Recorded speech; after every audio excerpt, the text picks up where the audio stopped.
আরে ভাই, তুই কি বুঝবি গ্রামের শান্তি? হ্যাঁ, গ্রামের এমন শান্তি তুই মজা বুঝবি না ভাই। সকাল 7টা বাজে আর আমি এখন সার নিয়ে যাচ্ছি জমিতে।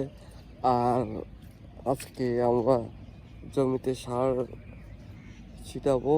আর গায়েস, এই যে দেখতে পাচ্ছেন যে দুই দিন আগে না, অর্থাৎ কালকেই আমরা এই জমিতে ধান কাটছি। আর যে ধান কাটার পরে যে এর ঘাস আছে, ঘাসকে মারতে আমার মাথায় যে সারটা দেখতে পাচ্ছেন, এই সারটা আমরা প্রয়োগ করব। প্রয়োগ করার মাধ্যমে কি হবে, যে এই যে ঘাসটা যে আছে, ঘাসটা মরণ বৃদ্ধি পাবে। আর গাইস, এই দেখেন আশেপাশে দেখেন, কেউ নাই, আমি মাঠের ভিতরে একাই আছি। আর গাইস, কথা হলো যে এখন আমি যে পড়ে যাই, একদম উল্টা চিটপাড়া হয়ে আমি পড়ে যাবো। আর গাইস দেখেন, সাথে সকালে কি করছে, মোটর চালাইছে, পানি খেতের ভিতর দিয়ে দিচ্ছে, আর মানে সেচ চালু করছে। সো ভিউয়ার্স, গ্রামীণ জীবন অনেক কষ্টের হলেও কিন্তু এর ফল অনেক ভালো। এটা কি আপনারা কি জানেন? হয়তো গ্রাম বাংলার যারা আছেন অবশ্যই জানবেন, এবং এটা জানারই কথা। দেখেন কত সুন্দর পানি, দেখছেন পরিবেশ। আর দেখেন সকালবেলা সূর্যটা কত সুন্দর। সো গাইস, আমি এখন যাচ্ছি পানির ভিতর দিয়ে।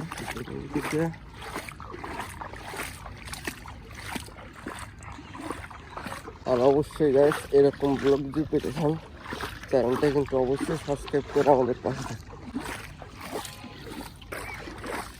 সো ভিউয়ার্স, আমার মাথায় যে এক বস্তার মতো মানে যে বস্তার সারটা রয়েছে, আপনাদের কাছে মনে হবে যে হয়তো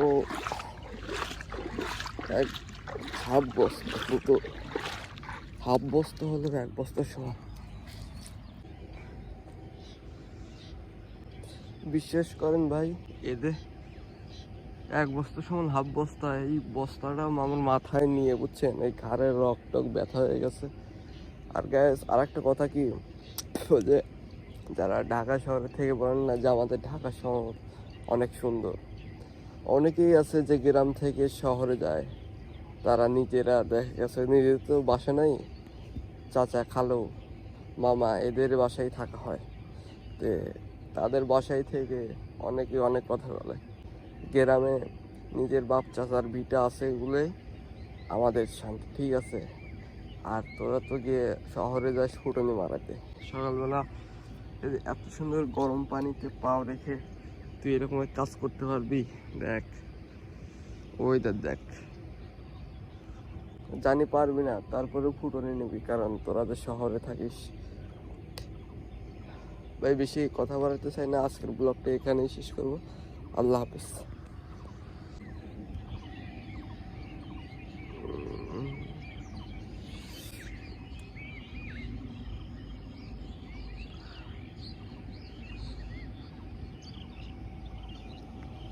দেখেন গাইস,